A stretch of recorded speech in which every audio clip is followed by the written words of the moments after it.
বন্ধুরা, আমরা যদি দ্বিতীয় শ্রেণীর গণিত বইয়ের ৩৫ নম্বর পৃষ্ঠার একদম উপরে লক্ষ্য করি, দেখো এখানে শুরুতেই আমরা দেখতে পাচ্ছি ২ নম্বরে বলা হয়েছে বাম ও ডান থেকে প্রতিটি ফলের অবস্থান বলি। আচ্ছা, কি বলা হয়েছে? বাম ও ডান থেকে প্রতিটি ফলের অবস্থান বলি। দেখো আমরা নিচে কিন্তু অনেকগুলো ফল দেখতে পাচ্ছি, তাই না? তাহলে এই ফলের এই দেখো এখানে কিন্তু বলা হয়েছে বাম, অর্থাৎ এটি কিন্তু বাম পাশ, এবং এই জায়গাতে বলা হয়েছে ডান, তাহলে অর্থাৎ এটি কিন্তু আমাদের ডান পাশ, আমাদের হাতের ডান পাশ কিন্তু এটি, তাই না? তাহলে এই বাম থেকে প্রতিটি ফলের অবস্থান বলতে বলা হয়েছে, এবং ডান থেকেও কিন্তু প্রতিটি ফলের অবস্থান বলতে বলা হয়েছে, অর্থাৎ এক একটি ফল কোন অবস্থানে রয়েছে। ঠিক আছে, যেমন দেখো আমরা যদি বাম থেকে প্রথমে শুরু করি, হ্যাঁ, প্রথমে এই যে শুরুতে যে আনারস রয়েছে, আনারসের অবস্থান আমরা কি বলতে পারি?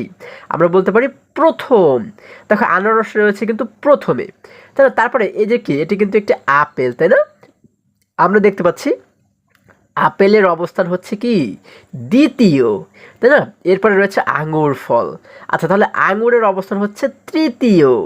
তারপরে রয়েছে কলা, কলার অবস্থান হচ্ছে চতুর্থ, এবং তারপরে রয়েছে তরমুজ, তরমুজের অবস্থান হচ্ছে পঞ্চম, তাই না? আমরা জানি প্রথম, দ্বিতীয়, তৃতীয়, চতুর্থ, পঞ্চম।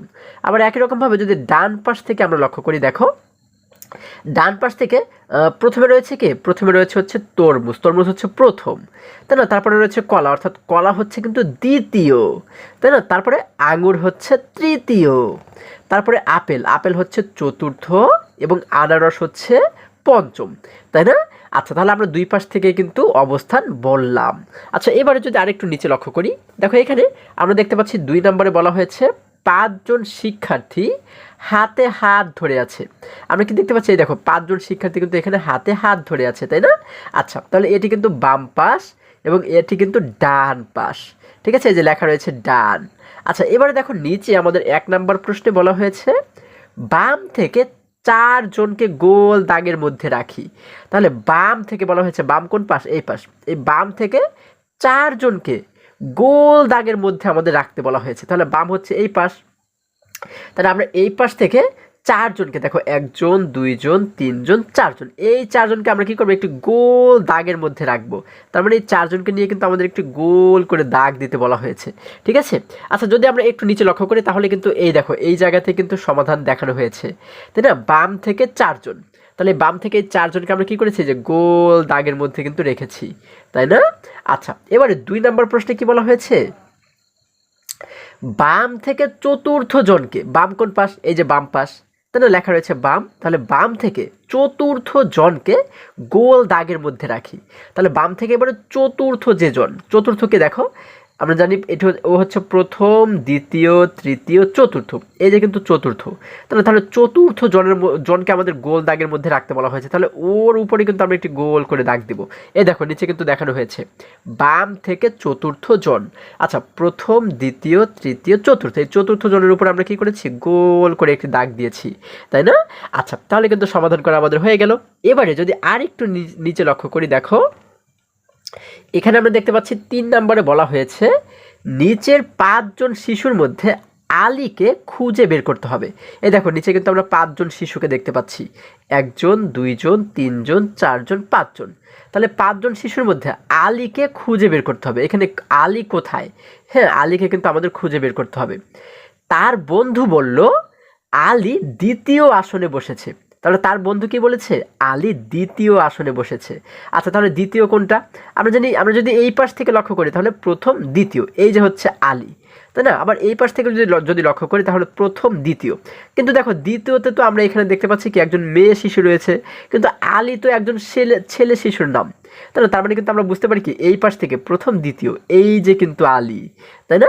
আচ্ছা, তাহলে দেখো এরপরে বলা হয়েছে অপর বন্ধু বলল আলীর ডান দিকে ৩ জন শিশু আছে। তাহলে অপর বন্ধু কি বলেছে? আলীর ডান দিকে আরও ৩ জন শিশু আছে। তাহলে এই যে ওকে যদি আমরা আলী হিসেবে ধরি, তাহলে দেখো তো ওর ডান পাশ কোন পাশ? এই যে এই দিকে। তাহলে এই দিকে আরও ৩ জন শিশু রয়েছে কিনা, দেখো ১ জন, ২ জন, ৩ জন, তাই না? তাহলে আলীর ডান দিকে কিন্তু আরও ৩ জন শিশু রয়েছে, তার মানে আলী কিন্তু এই যে, তাই না? এই যে কিন্তু আলী। ঠিক আছে, আমরা কিন্তু খুঁজে বের করলাম। আচ্ছা, এবারে যদি আমরা পরবর্তী পৃষ্ঠায় চলে যাই, দেখো বন্ধুরা, আমরা যদি এবারে ৩৬ নম্বর পৃষ্ঠার একদম শুরুতে লক্ষ্য করি, দেখো এখানে ৩ নম্বরে কি বলা হয়েছে, কয়েকজন শিশু লাইনে দাঁড়িয়ে আছে। আচ্ছা, সবিতা সামনে থেকে দ্বিতীয় এবং তার পিছনে আরও ৫ জন শিশু আছে।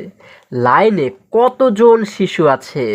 আচ্ছা, আমরা যদি প্রশ্নটিকে আবারও বোঝার চেষ্টা করি, দেখো বলা হয়েছে কয়েকজন শিশু লাইনে দাঁড়িয়ে আছে, তাই না? কয়েকজন শিশু কিন্তু লাইনে দাঁড়িয়ে আছে, একজনের পিছনে আর একজন এইভাবে লাইনে দাঁড়িয়ে আছে। সবিতা হচ্ছে সামনে থেকে দ্বিতীয়। আচ্ছা, কি বলা হয়েছে, সবিতা হচ্ছে সামনে থেকে দ্বিতীয় অবস্থানে রয়েছে, তাই না? এবং তার পিছনে আরও ৫ জন শিশু আছে। আচ্ছা, সে কিন্তু সামনে থেকে দ্বিতীয় অবস্থানে রয়েছে এবং তার পিছনে আরও কিন্তু ৫ জন শিশু আছে। এবারে বলা হয়েছে লাইনে কতজন শিশু আছে। আচ্ছা, আমরা এটিকে কিভাবে সমাধান করতে পারি? দেখো, এই যে নিচে শিশুটি রয়েছে, সে কি বলেছে, এটি আমরা চিত্র এঁকে সহজেই সমাধান করতে পারি। কিভাবে চিত্র আঁকতে পারি? দেখো, এই পাশে কিন্তু আমরা একটি চিত্র দেখতে পাচ্ছি, তাই না? এই যে দেখো, এই যে গোল গোল আমরা দেখতে পাচ্ছি, এই গোল গোল বৃত্ত দ্বারা কিন্তু একজন শিশুকে বোঝানো হয়েছে। তাহলে কি বলা হয়েছে, দেখো এটি হচ্ছে সামনে, তাই না? এবং এই যে এখানে লেখা রয়েছে পিছনে, তাহলে এটি হচ্ছে সামনে। তাহলে সবিতা হচ্ছে কি সামনে থেকে দ্বিতীয়, তাহলে সবিতা কিন্তু সামনে থেকে দ্বিতীয়। এই যে এটি কিন্তু সামনে, সামনে থেকে দ্বিতীয়কে দেখো, এই যে প্রথম দ্বিতীয়, এই যে দেখো এই যে গোলাপ রং করা যেটা দেখতে পাচ্ছি, সেটি হচ্ছে কি সবিতা। তাহলে সবিতা হচ্ছে এই যে দ্বিতীয় অবস্থানে রয়েছে, এই যে লেখা রয়েছে সামনে থেকে দ্বিতীয়। এবং তারপরে বলা হয়েছে কি তার পিছনে আরও ৫ জন শিশু আছে। তাহলে সবিতার পিছনে এই যে এই দিকে কিন্তু আরও ৫ জন শিশু আছে। দেখো, ১ জন, ২ জন, ৩ জন, ৪ জন, ৫ জন, তাহলে তার পিছনে আরও ৫ জন শিশু আছে।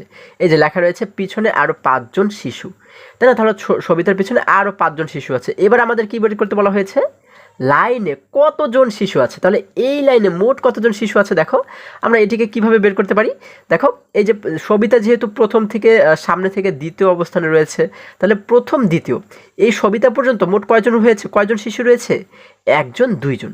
তাহলে প্রথমে আমরা লিখব হচ্ছে ২, এই ২-এর সঙ্গে আমরা যোগ করব কাকে, তার পিছনে যেহেতু আরও ৫ জন রয়েছে, ১ জন, ২ জন, ৩ জন, ৪ জন, ৫ জন, তার পিছনে যেহেতু আরও ৫ জন রয়েছে, তাহলে এই ২-এর সঙ্গে আমরা যোগ করব কাকে, এই ৫কে, তাই না? তাহলে ২ এবং ৫কে যোগ করলে কিন্তু পেয়ে যাব যে এই লাইনে কতজন শিশু আছে।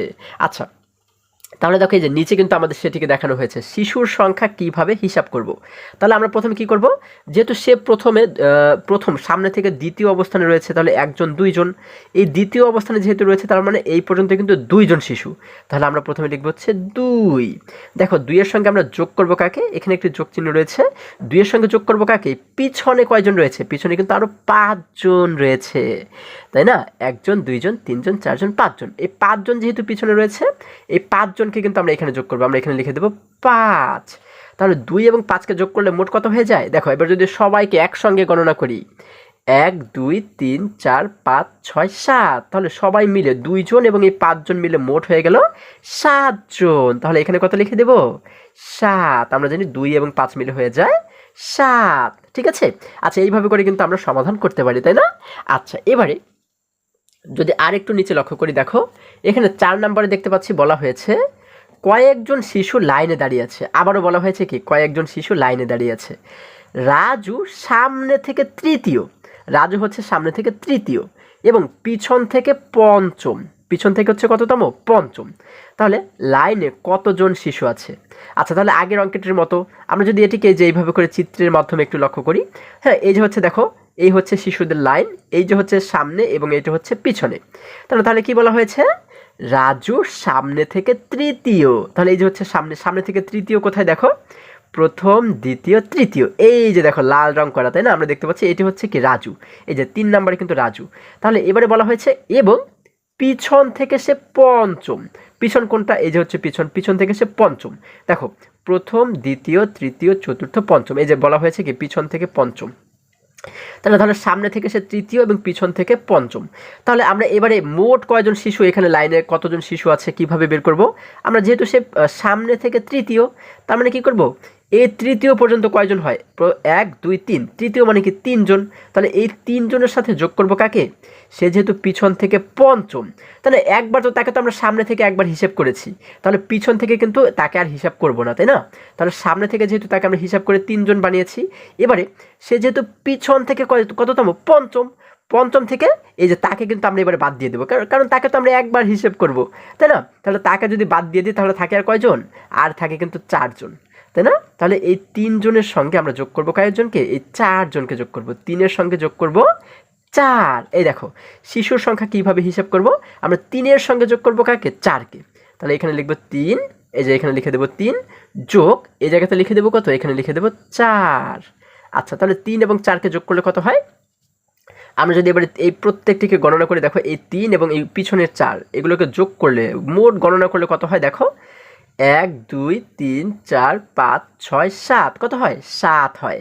তাহলে ধরো 3 এবং 4-কে যোগ করলে হয় 7, আমরা এখানে লিখে দেব 7। ঠিক আছে, দেখো কত সহজে আমরা সমাধান করে ফেললাম। এবারে যদি আরেকটু নিচে লক্ষ্য করি, দেখো এখানে আমাদের 4 নম্বর প্রশ্নে বলা হয়েছে তামিম তার পরিবারে বয়সে ছোট থেকে তৃতীয়। আচ্ছা, তাহলে সে কি তার পরিবারের বয়সে ছোট থেকে তৃতীয়? আচ্ছা, আমরা যদি ছোট থেকে বড় পর্যন্ত সাজাই, দেখো একটু পরে সাজাবো, হ্যাঁ। এবং বড় থেকে সে চতুর্থ, বড় থেকে কি চতুর্থ সদস্য, তার পরিবারের সদস্য সংখ্যা কত? আচ্ছা, তাহলে সে কি বলা হয়েছে? সে কিন্তু পরিবারের ছোট থেকে তৃতীয় মানে কি 3 নম্বরে রয়েছে, তাই না? তৃতীয় মানে কিন্তু 3। তাহলে আমরা প্রথমে লিখবো কত? 3 লিখবো, তাই না? 3-এর সঙ্গে এবার আমরা যোগ করবো কাকে? আমরা একটু যোগ চিহ্ন দেবো, যোগ দিয়ে আমরা কত লিখবো? এবার বলা হয়েছে কি বড় থেকে সে চতুর্থ, মানে বড়র দিক থেকে সে কততম? চতুর্থ মানে কি 4 নম্বরে রয়েছে, তাই না? তাহলে 4 নম্বরে যেহেতু সে রয়েছে, এই 4 জন থেকে আমরা তাকে বাদ দিয়ে দেবো, কারণ এই 3-এর ভিতরে তো আমরা তাকে ধরেছি, তাহলে একবার তো তাকে আমরা ধরেছি। তাহলে এই জন্য কী করবো? এই চতুর্থ থেকে তাকে আমরা বাদ দিয়ে দেবো। 4 জন থেকে যদি তাকে আমরা বাদ দিয়ে দিই তাহলে কয়জন থাকে? আরও 3 জন থাকে, তাই না? 4 জন থেকে সে তাকে বাদ দিয়ে দিলে থাকে আরও 3 জন। তাহলে এই 3-এর সঙ্গে কিন্তু আরও 3-কে আমরা যোগ করব। ঠিক আছে, তাহলে 3 এবং 3-কে যোগ করলে কত হয়? আমরা একটু সমান চিহ্ন দিলাম। দেখো 3-এর জন্য আমরা কি করলাম? এখানে 3টে দাগ দিলাম, 1টি 2টি 3টি। আবার এই 3-এর জন্য আরও 3টে দাগ দিলাম, 1টি 2টি 3টি। এখন এই 3 এবং এই 3-কে যদি যোগ করি কত হয় দেখো? 1 2 3 4 5 6, মোট হয়ে গেলে কত? 6। তাহলে আমরা এখানে লিখে দেবো 6 জন। তাহলে তার পরিবারের সদস্য সংখ্যা কতজন? 6 জন। ঠিক আছে, দেখো কত সহজে আমরা এটিকেও সমাধান করে ফেললাম, তাই না? আশা করি আজকের সমস্ত অঙ্কগুলো তোমরা খুবই সহজে এবং খুবই সুন্দরভাবে বুঝতে পেরেছো। বন্ধুরা, আজকে আমাদের এই পর্যন্তই, আবারও দেখা হবে পরবর্তী ভিডিওতে। আর হ্যাঁ, তোমরা যদি আমার চ্যানেলে নতুন হয়ে থাকো তাহলে এখনই চ্যানেলটি সাবস্ক্রাইব করে পাশে থাকো, যেন আমার যে কোনো ভিডিও আপলোড করার সাথে সাথে খুব সহজেই তোমরা সেটি পেতে পারো। সকলে ভালো থাকো, সুস্থ সবল থাকো, এই কামনা করে শেষ করছি। ধন্যবাদ সকলকে।